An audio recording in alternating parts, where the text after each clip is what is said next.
I really believe that nothing is impossible. And I had no idea. I just put in the address and it just led me, right? Wow. You have to have faith to overcome your fear. That's a tough one because it didn't start like this, right? Not a lot of people know about that side of my growing up. It's still to this day, I struggle with it. All right, guys, welcome back to the Ambitious Fits podcast. Today, I'm super excited because I have not only a dear friend, entrepreneur, businesswoman, really mentor, an amazing mother, but obviously she has done so much. She's been in so little time for me as an individual. One of the things that I just absolutely admire about her is she goes by a motto or a mantra that is really nothing is impossible, and she lives life to the fullest. My dear friend, Celeste Sierra, welcome to the show. I'm super excited to have you on. Thank you for inviting us in. I'm so excited. You have such a beautiful home. Thank you. I want to kind of open it up. One of the things that I just absolutely admire about you, you're an amazing wife as well, businesswoman, as I mentioned earlier, is that you go by something that is nothing is impossible. Right. What does that really mean to you? To me? Well, I really believe that nothing is impossible if you believe in yourself, number one, right? But believe in your number one, which is God to me, right? I do everything believing that nothing is impossible if I just follow his word, follow what he wants for me, pray, right? Yeah. And I just give it all to him. I thank him every day for everything that I have. And I just feel like, just following his word is what really is going to get me through everything, and is going to make everything impossible. Like everything is possible, not impossible. Yes, everything is possible with him for sure. Yeah. Yeah, that's one of the things that just because again, when I'm really picky, I think we were talking a little bit before this, when I'm not only, collaborating with other business people, I love doing business with people that are faith-based. Right. And to me, that's one of the biggest things. Again, we talk about it all the time, right? The core values of an individual, mine individually, right? My faith, my family, my fitness, obviously business, and then, having fun, right? And I believe that, leading with faith is something we were talking a little while ago. Is not something that maybe, I don't know if it's a stigma, if it's people, it turns some people off, but talk about a little bit about your journey with faith, and tell us a little bit about you as well. Oh, that's a tough one because it didn't start like this, right? Of course. I grew up, actually, you don't know this about me, but again, we said we were going to get to know each other a little better too. I grew up in a family where my dad was an alcoholic, and not a lot of people know about that side of, my growing up. But then my dad converted to a Christian, and that's when he stopped drinking, and our entire life with our family changed for the better, right? He's always been my rock, my dad, even through all the struggles of me growing up with him, drinking and, putting my mom through struggles or whatnot, financially, and just the stress of it all. He was always I always looked up to him. He still is a great man. And even through his addiction, he was always a very responsible person. Right. And so when he converted and he started following God and Jesus, everything just became so much better, right? For him, in our family, we just, I just saw how our whole life just changed. Now, this was before I went into high school, and, we started the whole high school age, right? Right. And so I kind of did go off a little, right? Started partying and doing, my things in my younger 20s. But I realized how things just kind of just went down when I left that path, in a way, if you had to say. Then later, as I, had my own family, I had my kids, and I started kind of coming back and realizing you do need something other than your career and the path for money, or you just want to follow the riches or whatnot. Right. You do have to have the belief and the faith that there's something else out there for you. And I mean, it's apparent, right? Everything in my life, it's a blessing. It really, really is. And no matter how it goes, business coming down a little bit right now with the way rates are or whatnot. Like, there is a lesson in everything, and you just have to grab it and, you know, pray, like, what is the lesson in this for me, right? Do I have to maybe just not focus so much in like, how much money am I making, or what next, you know, bag am I going to buy? Right. But, you know, like, what does he have for me? Like, what's the next step? So yeah, I mean, just the whole faith thing is 100% there. And I don't know why people don't give praise to him when, I mean, if you believe in it. And I do know a lot of people, like most of them, believe in it, but we don't talk about it. Why do you think that is? I don't know. I feel that most people think that if you just open up to like, oh, I believe in God, or I go to church or whatnot, like, you're going to start trying to get them to like, well, come to church with me. I don't know what it is. Embarrassment of what? I don't know what. I honestly don't know what it is. It's so strange to me, but because I've recently became a Christian probably about a year and a half ago. I grew up Catholic, right? We grew up traditional Latino family. We grew up Catholic. I went to a Catholic school for a short amount of time when I was little. But, you know, after that, it was like military school, in and out of military school, right? We were talking a little bit before that. And I got away from my faith, right? Much like yourself, right? You kind of got away from it. You started partying and, you know, enjoying different aspects of life. Right. But, you know, recently, it wasn't until about a year and a half ago, I really started going to church, and I'm like enjoying it, and I'm feeling this relationship. Right. You know, it's different. You know, I don't know if it was maybe just my mindset when I was younger, but I just feel like the Lord is actually working through me, like the Holy Spirit's working through me, and I'm becoming even more comfortable even speaking about my faith. Right. Right. So now fast forward, like even right now, it was crazy that I'm actually on my way out here. I'm not going to say where we are, but I was on my way out here, and last night I've recently partnered with one of my good friends. His dad's a pastor, and we're rebuilding a church. Wow! Right? So we're like not like the construction, but like bringing like people back in, right? So we're like we're masterminding. We have like a small men's group, and yesterday was our first event. It was a co-ed group. It was like a worship night. Very very simple, very just pure, organic. And I was on my way out here, and I literally passed through in front of the church. And I had no idea. I just put in the address, and it just led me, right? Wow. But to me, it was like everything that's happening throughout my work life, like my day-to-day life, connections, conversations. It's funny that when you come to the Lord and you surrender, it could be very difficult. It could be very scary, but you start to get these signs. Yeah. You know?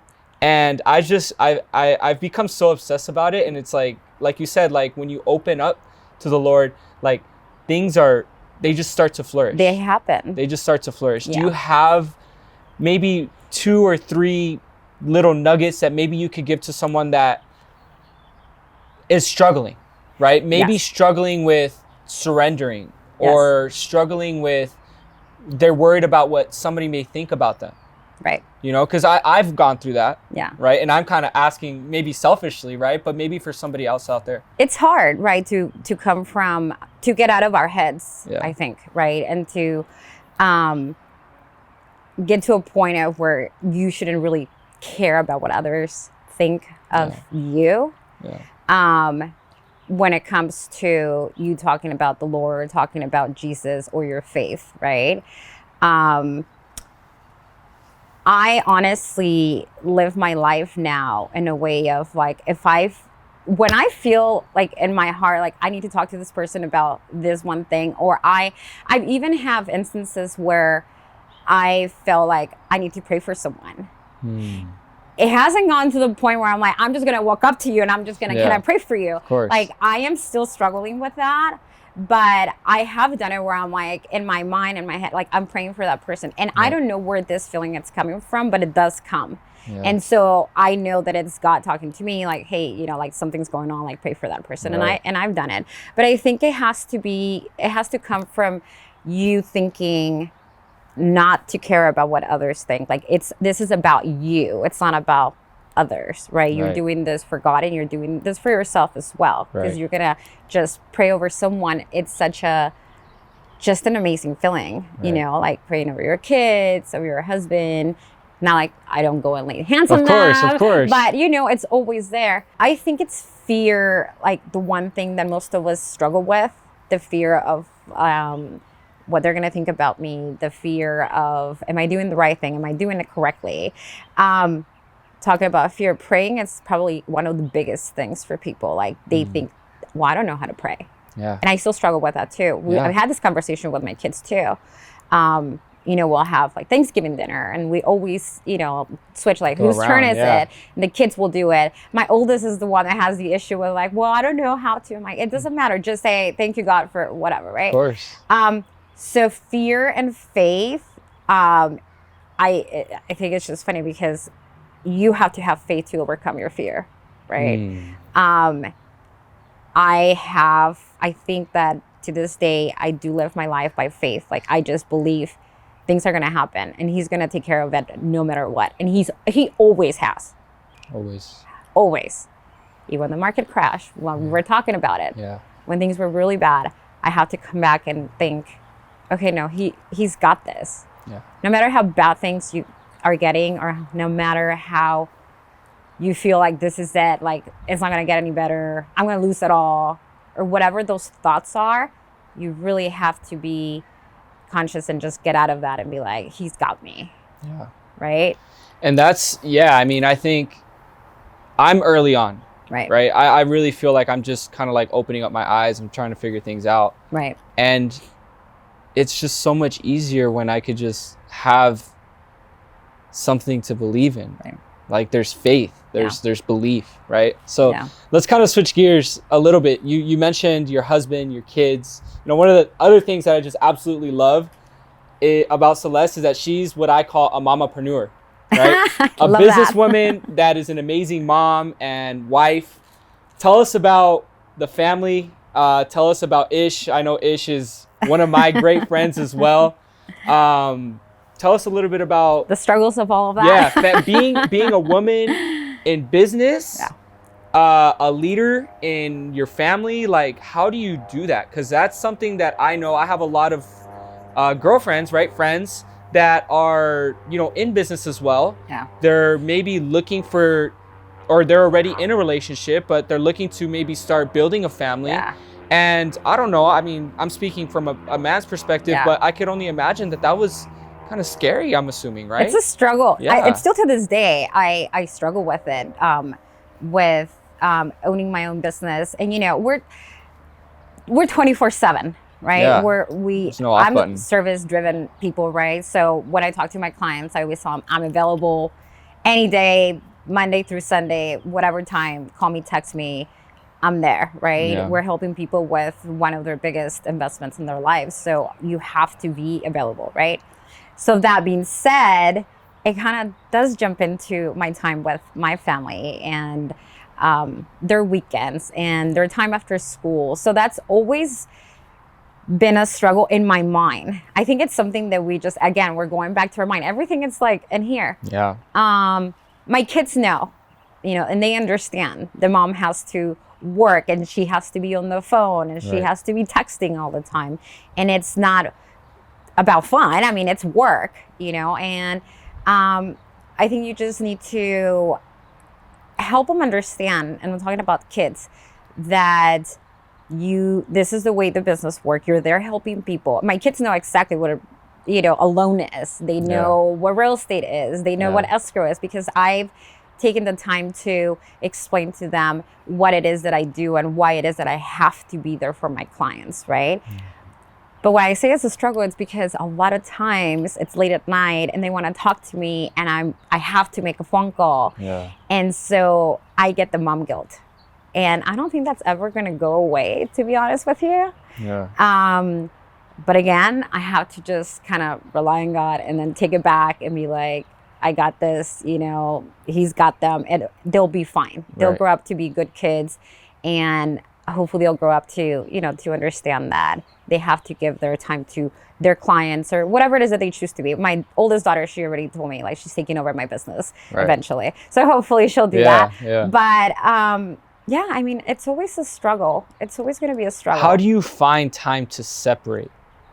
Because I know that I could only imagine, right? I don't have kids yet, but I mean, not just separate time with the kids, but even I'm assuming separate time with your husband, right? Because that's a whole different like. Yes, that's difficult. That's how do you what are some things that maybe you do that? For sure, vacations. Even though I still work on vacation, right? Yeah. But I do take time. I mean, summer for us and for my kids are big, right? We go up to the river. We do take that time, and I do try to take a step back for a few hours and just like spend time with them and just go hang out with them at the river and play in the water or whatever it is that we're doing. But I do give them those very nice vacations so that they understand that, okay, well, mom is working so that we can get, right, a good vacation, or so that we can spend time with her. Right. So we do that with traveling, obviously. During the week or during school time or whatnot, I'm always present when it comes to like school events. Like that's a must. I want them to know that even though I'm working and whatever it is that I have going on, I will take time to be at their school event, or if they're going to have an award, I will make it.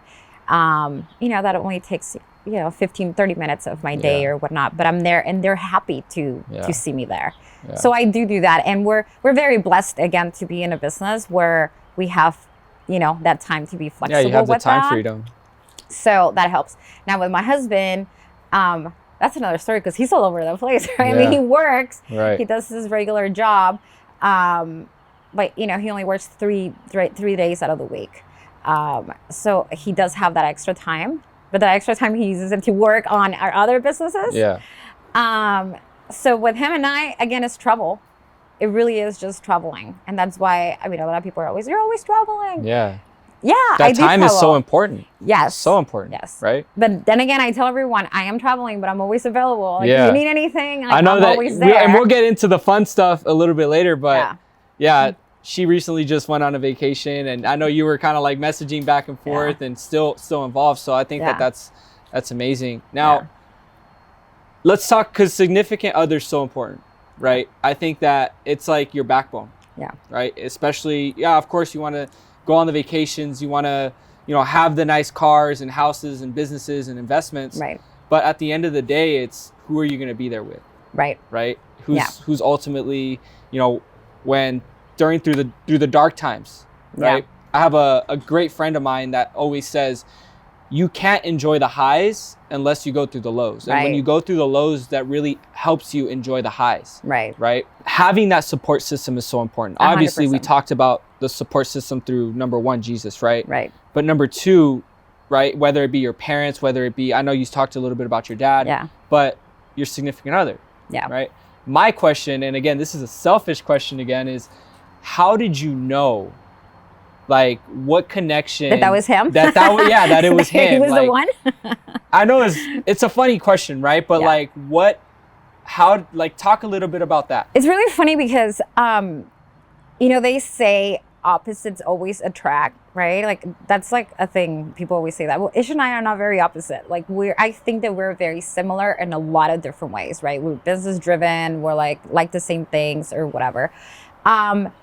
I honestly, the one time that I knew, like, okay, this is going to work out, it's because he understood my business. Like, he understood that I have to, again, like my kids, like I have to be working or whatnot, right? And he doesn't get mad. He doesn't get upset if he doesn't get that extra time with me. Or on the other hand, he actually became more involved in the business. And I think that's why also, like, we get to spend one-on-one, not just like, oh, how was your day? Of course, we do that every single day, right? We talk about, we decompress at the end of the day. I'll ask him questions about his job. How did it go? I talk about mine. But it's more about sharing each other's, daily work. Like, he gets so involved with my stuff too, that he knows what's going on, and he understands that, I have to go out to an event, and and he'll probably go out to another one, and we work together. And I don't want to make it sound like, oh, the relationship is a job, but I mean, in reality, it is a business. It takes work. No, it takes business, work, right? You're working and you're doing things together. for us right now, it's really working together to establish something for the future so that we don't have to work, right? And then we can spend all the time together. But, you know, having dinners together or just like even breakfast sometimes is just the only thing that we can get in. But talking, like we literally talk or text all day long. I think that's awesome. I love that. You know, there's a lot of relationships that may go for dinner and that's their, you know, their time like once a week. Like we don't really get that because we're really busy. But throughout the entire day, we're always talking, calling, FaceTiming, or doing something. Like we're in constant communication the entire day. Which, you know, I think for us, that works. And something that I mean, I love as well is that you mentioned he's slowly transitioning into a new role as a business guy as well, right? I had the opportunity of sitting down, you know, picking his brain. We had lunch maybe a couple months ago and I just absolutely admired his mindset. I think his mindset, that's one of the biggest things that I think a lot of entrepreneurs work on a lot, right? Not only is just individuals, it's important for us to work on mindset, but how have you developed, what are things that you do, you know, being obviously a woman of faith, a woman in business, a wife, a business, like so many things, right? What are some things that, and it's funny to say this, like, cause like it depends who you ask. Some people have a routine, they're super routine driven. Other people are like, no, I kind of just go with the fly. And I think that both are great, you know, cause I have two brothers that are very artistic, right? They're just artists, they're painters, they're skateboarders, they're musicians, like, and we're polar opposites, right? They work more on, I don't have a routine. And I feel like an artistic mind a creative mind is like that. 100%. Just as powerful as somebody that's routine driven, right? That comes from my military background, right? So I'm curious to know, I know Ish is more routine driven, right? Obviously with his structure. What about yourself? I think I'm very routine too. Okay. Yes, because even like last week coming back from the trip. And the kids being off from school, like summer, like throws me off 100% because now my routine changes. But I am very routine driven for sure. Like it's like, say I get up at the same time every single day, get the kids up. I usually I'll go to the gym, I'll come back, get them up, do breakfast, get them to school, go back to the gym. Like it's always the same thing. Monday through Friday, I follow the same You're gymming twice a day? I do. Really? All right. Okay. I do my cardio in the morning at 5 in the morning, and then I'll come back and handle the girls and everybody, take them off to school, and then go back to the gym and then do weights, and then right after that it's like off to work. Let's get into the weights. Let's get into the fitness stuff. That's crazy, right? Because I've caught a couple Instagram posts that you're a CrossFitter. Are you still CrossFitting, or I'm not CrossFitting anymore? Tell me about the CrossFit, because we have a big audience. We have a big audience that's fitness. Obviously, you know, Ambitious Fits. I started off as a trainer, right? So a lot of our following is fitness based, you know, highly active, right? But there's that thing about CrossFit. Right? Talk to me. Let's break it down. I was never into CrossFit. Well, I mean, I was never into CrossFit because I was more like, you know, back in the day, aerobics, and that was my thing. Ish is the one that got me into CrossFit. Ish was he's a CrossFitter. Yes, he was the big CrossFitter, like huge. He actually used to own a CrossFit gym. Did he ever talk to you about that? No, I didn't know that. You need to talk to him about that. In Whittier. So he'll tell you that story. But so when we started dating, he's like, oh, you should go try CrossFit. There's one down the street. My friend owns it, one of his other friends. So, of course, we're dating. I'm like, yeah, I'll try whatever you want me to try. I'll work out with you. Yeah, sure. So I went, I tried it. I really liked it. And then I started CrossFitting. And I really enjoyed it. I really, really did. I made a lot of friends out of CrossFit. Moved from, you know, one gym I used to go in Duarte, and then moved to over here in Laverne CrossFit. Great gyms. And I just really liked it a lot. Then the pandemic happened, right? And everybody shut down. And so then I kind of transitioned into just like free weights, just weightlifting. And then I started doing that, and I really liked it. You know, more. It was more of a slower pace, I think. CrossFit, obviously, you're just like go, go, go, go, right? And heavy weight and push your heavy weight. And I did hurt myself a couple times, quite a bit. I'll be completely honest. I'm not a fan. I'm not a fan of CrossFit. I like functional training, athletic training. I'll run from time to time. I'll do the outdoor stuff. But CrossFit, I've tried it. Yeah. For me, it wasn't, it wasn't really, it wasn't really my thing. But I know a lot of people that love it. Crazy people. And honestly, like people they drop. They drop a lot of, like they get pretty shredded. You know, they get built up. Yeah. But at the same time, like you said, you can hurt yourself. You could hurt yourself if you're not careful. But I mean, I transitioned to just like, weightlifting, and that's what I've been enjoying lately. For me, now it's just more of like, I need to do all of this because I'm getting older. Right. I just need to, stay in shape. But it's also very, like, just a relief, right? Like I just go, and if I'm stressed, and just like get it all out and leave it at the gym, and then come back and just like, it frees my mind. Yeah. Right? Like it's very therapeutic. Yes. It's very therapeutic. I think, and it's funny that we're talking about this because everything just goes together. It meshes, right? It's a therapy as business people in life. Yeah. We have a lot of stresses. We have a lot of things that are going on around us. And I'm actually speaking to a group on Monday, a group of entrepreneurs, right? Everyone has a different background, and they're having me come in to speak on health and wellness, and how health and wellness could really elevate your business and other aspects of your life. 100%. Right? Yes. So talk about like how you use that as a therapy, like you mentioned it like cleanses you, it kind of decompresses you, right? It's just if I like the days that I don't get to work out, I feel like I'm just like mopping all day, like just dragging through the day. And I mean, it's whatever happens in your body when you work out, right? I mean, you probably know more about this than I do, but you release whatever you release. Endorphins. Yes. Yeah. And it just gets you going. Like it opens up, like just everything, your mind, your body, you're just opened up to so many other possibilities, right? And you just go. Right. I don't know how people that work out on the night do it though. Like in the evenings. Like Ish works out in the evenings a lot. And I feel like I could not do, like I have to work out in the morning. So it just gets me going. Yeah. Right.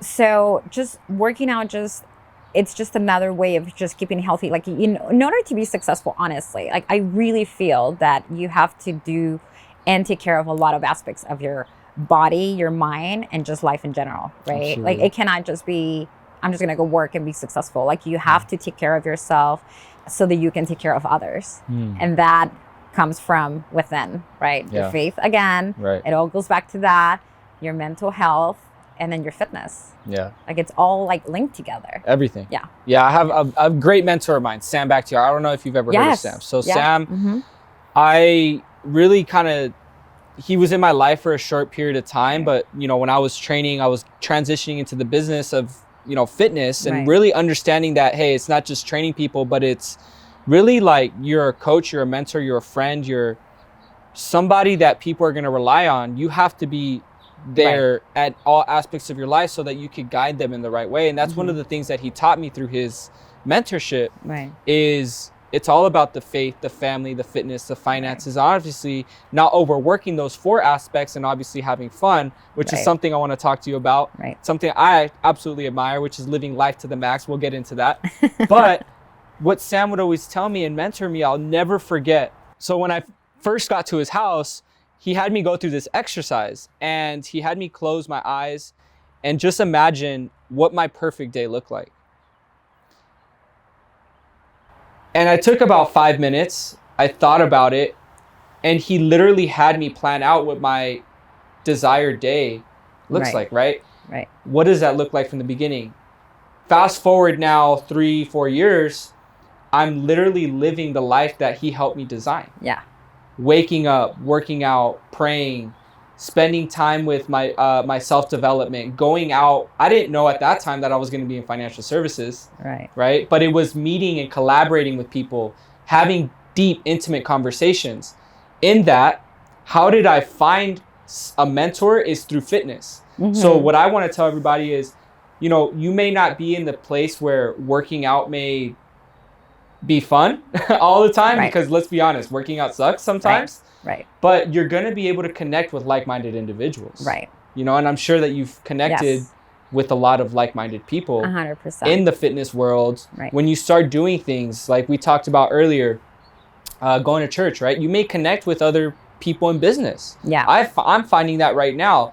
So sticking to your core values is something that's really important, I'm sure, right? Yeah. So now let's kind of transition into the next part, right? Business.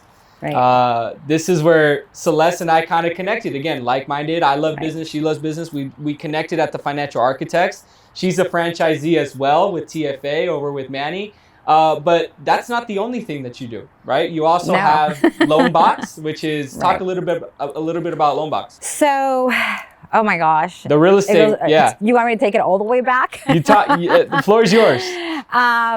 Well, let me see. I started in the industry in lending in 95. So I was 19 years old. Wow. Wait, I should have not put these together. And everyone's going to know how old I am. Oh my gosh. It's okay. It's okay. But yeah, I started in 95, and it was really fun because everyone's like, well, how did you get into the business, right? Well, I just, again, faith, I don't know, God had it for me. I just landed this job at a financial company. They did loans, and that's kind of how it started, right? And I just grew from there. I learned from that company, which actually that company now it's AIG, which it comes from full circle, because back then I was also licensed with insurance because we used to do both together, loans and insurance. Oh, what? Together. That's crazy. I didn't know that. And then it came a full circle all over again. So AIG did loans, or? So AIG bought out American General Finance. So it was American General Finance, and then they had insurance as well. So we would use obviously insurance like we do now as mortgage protection. Right. So we would do loans with mortgage protection all together at the same time. So it just came into a full circle now, right? But through the transition of American General and I started doing loans, I became a broker years ago and started my own company right before the market crash. Had about 45, 50 agents. We were doing real estate and loans. We own a RE/MAX franchise as well. Wow. So I, under me, had about 45, 50 agents, all loans and real estate. And that was really good for a while. And then the market crashed. Yeah. When the market crashed, a lot of people just left the industry altogether, went into finance, and I just stayed. I sucked it up, and I was just like, I got this. Like, he's got me. Like, it'll be fine. Yeah. There were times where I cried, and I was like, how is this going to happen? Like, how are we going to make it work? But, again, just faith. And went through it, stayed in it, and business came back up and started Loanbox again. And just got it from there and started doing loans all over. I mean, I never stopped doing loans, right? But Loanbox kind of came right after the market crash. I went through a divorce, and so I kind of went on my own and then created that side of the company. Wow. And been doing loans like for 27 years now. Wow. Yeah. So talk about, because there's a lot of people in real estate right now, right? Let's kind of get into the now, right? There's a lot of people in real estate that have been crushing it. Yeah. There's a lot of markets that are shifting. People may be panicking a little bit. Yeah. But you've lived through something, I wouldn't say identical, right? But similar. Pretty similar. Why? How is it different? How do you see it different now than it was back in 2008 or 2012? 2007, 2008. 7, 8, and then there was a little bit of a shift in 2012 as well, right? So talk about how do you see it being a little different this time?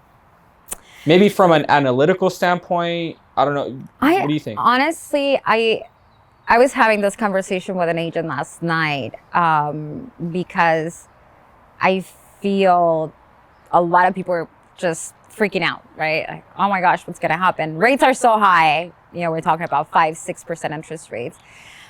But we forget that that's where we were at just not long ago. And that was the norm. That was the normal. The abnormal part of the industry, that's what happened in the last couple of years when we were in the 2s and the 3%. That's what people kind of forget.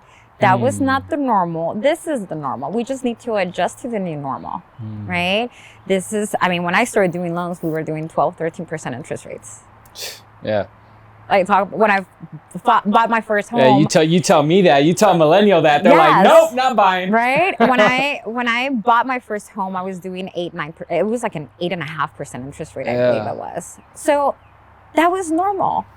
I think the difference though between now and when we were doing loans in 2005 and 2006, around when the market crashed, people weren't really qualifying, right? And then banks had all these programs available for people that it was just like, are you breathing? Here you go. Here's your loan, right? So there's a difference. We'll see probably some foreclosures, some short sales here and there, right? But that's going to come from probably unemployment and people just losing their jobs and not being able to sustain their mortgage, not from people having bad loans. We've been doing good loans for a very long time, right? So people are actually qualifying for their loans. So that's the difference when it comes to like what was then and what it's now. But yeah, as far as, again, going back to the conversation with my realtor last night and people just like freaking out, we're talking, we're like, we need to just kind of, we have to have conversations. It's about having conversations with the clients and making them understand that there's really nothing to freak out. If you understand that having a mortgage payment is better than you paying your landlord's mortgage payment and making them equity and making them money, then you'll have a different understanding of like what it is to own your own home. Right? Regardless of what the rate is. Someone posted something the other day, was like a hit. I was like, this is so true. Are you afraid of like paying 7% interest rate on your loan and you'd rather pay 100%, which is what you're paying on your rent? Does that make sense? Yeah. Like you're paying 100% to somebody else. I mean, I recently went through that as well, where I was like, you know what? I'm tired of paying other people's rent. Right. I'm tired of paying other people's mortgage. Right. Exactly. And of course, not everybody's going to be in the position to, but if you are, regardless of what people in the finance industry may say, I always think that if you're in a position to buy and you're going to live the property, who cares where the value's at? Right. That's just my take. Yeah. As long as you could take care of the monthly payment and you have some certain, some job security. Yeah. Right. I don't know. That's just my take. No, I think it's 100% true. If you're okay with the payment, if you have job security, I really like to see people with some type of reserves, right? Because you just never know. Right. And everyone talks about it. You should have at least 6 months reserves, just save for whatever could happen. Regardless of whatever's happening, we all know real estate, investing, it's always a good thing. Yeah. Let's talk about real estate investing a little bit. Let's talk about the real estate investing journey. Yes. What do you think about real estate investing during this specific time? We're shooting this, June of 2022, right? What do you think about real estate investing right now? Because look, this is a little bit about what I've kind of heard. I keep hearing investors say, still buy while you can. There's not maybe going to be as many foreclosures because there's so much equity in houses. I think I heard a stat, don't quote me on this, but I heard a stat that in 2008, there was only about 30% equity in houses versus now there's 70% of homeowners have equity in their house. So the foreclosures may not be as much as people may be thinking. Right. And they're also talking about, I know we were talking about even a 40-year mortgage now. Yeah. Right? There's a good friend of ours is saying maybe even a 60-year mortgage, right? Who knows? Oh, yes. Right? That's true. So what do you think about if you're an investor right now, are you still purchasing? We are still looking. Yeah. Ish and I are still looking to invest. I honestly, and a lot of people may, not everyone's always going to agree with you, right? Of course. But I feel that as long as, again, going back to like, if you can afford that payment, right? And even if it's a rental property, you have to come from a mentality of like, if you don't have a tenant, can you still for a couple of months pick up on that payment, right? Because if you just lose that tenant, it's going to take you a couple of months maybe to get a new one. Right. Like, can you afford that monthly payment? If you're okay with that, then yeah, it's still okay to invest. Now, my mindset when it comes to investing during this time. I'm not thinking about equity, to be honest with you, because a lot of people are saying, well, the market's going to drop and then now you're not going to have all that equity and, whatever. Right. For me, it's more of future income. Like, what does that look like? Okay. Am I having a positive cash flow? And obviously for me, it's because I'm getting older to, okay, like what is it going to look like in 20 years when I have to retire, right? Am I going to have some cash flow coming in? Like, to me, it's about the cash flow. It's not about like, well, am I going to have the equity to be able to sell? Because I'm not thinking of selling. Yeah. I'm just thinking of like, can I get extra cash here or there? Then it's going to help me, like keep on living the life that I live right now. Right. So is it a good time? Yes. If it works for you, it's a good time. It doesn't work for everyone. Right. It's not a good thing for every single person. But I also believe and think that we have to be more open to investing. Like, I have a lot of clients that are like, well, I'm not going to invest in California because it's so high. Yeah, there's other states. Like, we have to just open up our horizons into knowing that there's other places we can invest. Right. It's not just about rentals. Like, we talked about this. We have Airbnbs. Like, there's there's ways that you could diversify, 100%. Right? And another way that you're diversifying yourself is you also have a franchise with the Financial Architect. Yes. Right. Mm-hmm. So it's not just real estate. It's not just real estate. Talk about to my real estate audience, right? Talk about how important that is as being not only in real estate, right? More specifically on the loan side, but also marrying that with the financial architects, and everything that we do on the financial services side from an investment retirement standpoint as well. When Manny and I had this conversation about the franchise and getting into that whole part of the company, to me, it goes all back to servicing your clients, right? And I always tell my clients this. Whenever I close a transaction, I always tell them, congratulations, you're a homeowner, blah, blah, blah. Don't forget, I'm always here for you, right? Like, our relationship doesn't end here just because we're not going to talk every day, right? You talk to your clients when you're working on a transaction. You talk to them almost every single day.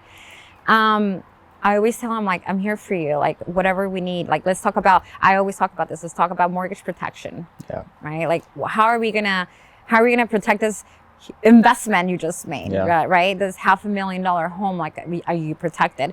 To me, it was really interesting to know how many people were pulling from their 401ks, and they still are, to buy homes.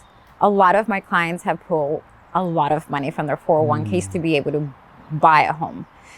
I mean, I'm not against it, but I feel that we have a responsibility from either side of the industry, right? If you're a realtor, if you're in lending, investing, retirement planning, we all have a responsibility being on the financial services industry to be there for your clients, not just for that one transaction, right? Or not for what referral are you going to give me next to do a loan in my case, right? But more like, what else can I do for you to create financial wealth and help you for the future? Especially nowadays with, home ownership being usually a husband and a wife. Like, what would happen if the bread maker? If the husband or if one or the other nowadays. I mean, just anyone. Yeah. I think we say, like, because I always tell, like, my potential clients or even referral partners or business partners, we want to try and make our product as sticky as possible. Right. From a business standpoint, right? This is more business strategy now, is how can we come a place of service where we were talking about this earlier, people aren't going to buy from you if they don't trust you. So if they already trust you with one thing, such as the biggest investment that they're going to make probably, now setting up that game plan, and that's setting up for retirement, the date, the time that you're no longer going to be making as much, right? So I think that 100%, I really love that you've been able to merge those two things. Right. And as we kind of wrap things up here on the episode, is really just, I really admire, I wanted to tell you first, I don't think we get the opportunity to, because we're just like all over the places. I really admire the person in general that you are, and the friendship that we've developed, because I really see I've become very picky with the people that I kind of like spend my time with and do business with. 100%. Because that ultimately reflects who you're gonna or where you're going to end up. Right. Right. Yeah. Who you spend the most time with ultimately determines it, or is a good gauge of where you're probably gonna, be in the future. And we started it off with nothing is impossible. Right. You guys could see exactly how Celeste kind of lives up to that mantra is nothing is impossible. I mean, look at her. She's faith driven. She is a businesswoman, an amazing wife, mom, mommapreneur, right? Like, I love that. One of the other things that I want to finish off with is the last pillar, right? Which is fun and living life to the max. Yes, I always find myself that I post that a lot. You post that a lot, and I love it. Because I remember you telling me back in December, I had gone on a vacation. You're like, enjoy it, live life to the max, and that's always stuck with me. Yeah. Right. We could get caught up in work, and of course, it's who we are. Where it's just in our DNA. Yeah. But living life to the max. Talk about that. Live your life like it could be your last day, because it really could, right? Like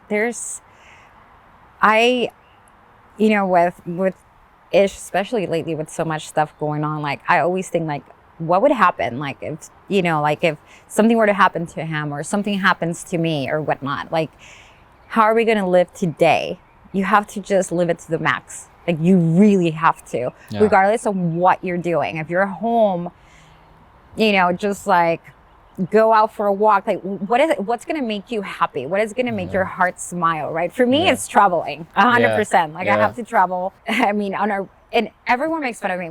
Any of my closest friends will tell you, like I could be probably the funniest like people, because every year on my birthday, or like I always like plan a good party or let's go on a trip. And when I'm on that trip or I'm celebrating my birthday, I'm already thinking of what I'm going to do for the next year, right? Like, where are we going to go? On our way back from our trip last week, I was already telling Ish, okay, how about if, like, I always do this with everyone, like, let's do this. How about that? Strategist. It's just, but, hey, you just have to do it. Yeah. Traveling for me, and I always tell this to everyone, like, if you, get the opportunity, just research, because it's not expensive. Like if you really do your research, it doesn't have to be that expensive. But I feel that traveling does the same thing to your mind and your body. They're working out and having a relationship with God does to you. Right? It's just like, and then you get to see all these amazing places that God created for all of us. Yeah. Not just what we have here in the city, right? Or in our state, but all this, I mean, coming back from Italy, I was just like so blown away. I love history. Yeah. Any places with history, I'm just like, take me. And my plan is always like, I will go visit a country and I will never go back, because there's so many that I can visit. Like I am not going to do a double. Okay. Will you go to like, for example, like a big country, will you go to different cities in the same country, or do you just that's what we did. Okay. When we went to Italy. Like we were really jumping. We didn't even have a plan to go to Venice. But like, for example, like Mexico, for example. Oh, yes, of course. Like you'll go to multiple cities in Mexico, right? Yes. Okay, but you mean like super foreign, like other side of the world. Right. Okay, gotcha. Like Europe and like Asia or like places like that. Okay, yeah. cool. Mexico, I will do all of it, even though I haven't done probably like half of it. But I mean, just travel. Like just get your mind off of things. Again, you can still go and work and do things, but even if it's a weekend trip, I told Ish, I go, let's just go to Germany. Even if it's 4 days, I go, are you up for it? Dang. It's a 12-hour, whatever, long flight. And he's like, and that's another thing with Ish. And he's just like, follows my lead. He's like, let's do it, whatever you want. That's so cool. So that helps. You know, it's our time. We do take trips alone. I do trips with my kids, just with the two of us. Right. It's the best thing. And that's how I live life to the max, to me, traveling and then being with friends. Yeah. I love spending time with my friends and hanging out and just like doing nothing. Yeah. I mean, it can be as simple as, just a glass of wine whenever I drink. Even though I don't drink. Yeah. Only on trips I do. Yeah. But just enjoy life as if it was really your last day on earth. That's strong. Sure. That's strong. Yeah. So I have one final question. Yes. And it's my favorite question that I love to ask people is, what does the ambitious mindset mean to you? Just go for it. Go for it, whatever it is. I used to think I can do things. This was way long ago. when I first started my career. Like, I was afraid of doing things or afraid of trying new things, right? Getting out of the comfortable spot that you're in. So everyone says, get uncomfortable with, get comfortable with the uncomfortable, right? That was tough for me. But the ambition of like just going for it, that's what gets me going. It's like not even thinking of like, how am I going to make it work or how am I going to make it happen? I just go and do it. That's it. Just do it. Yeah, just do it. Go like for Nike. It. Go for it. Go for it. Celeste, it's been a pleasure. Thank you so much for, again, opening up your home, opening up a little bit about your story. Thank you so much. How can people get in contact with you, whether they want to get a loan done, whether they want to use, leverage you as a mentor, whether they want to do financial services with you? Follow me on Instagram, right? Okay. What's the at? Celeste Home Loans. Celeste Home Loans. Follow her on Instagram. Is there a website as well? Loanboxloans.com. Or just follow Pablo. Yeah, reach out to me and we'll connect you over with Celeste. So again, Celeste, thank you so much. I really look forward to everything. Yes, thank you so much. Wishing you plenty of success. And same to you. Thanks so much. Thank you so much. Guys, if you found a lot of value in this episode, if you feel like it could resonate with somebody that do us a favor. Subscribe to the channel. Send this episode to a friend, like, and drop a comment down below if possible. We really appreciate it, and we will see you guys on the next episode. See you guys.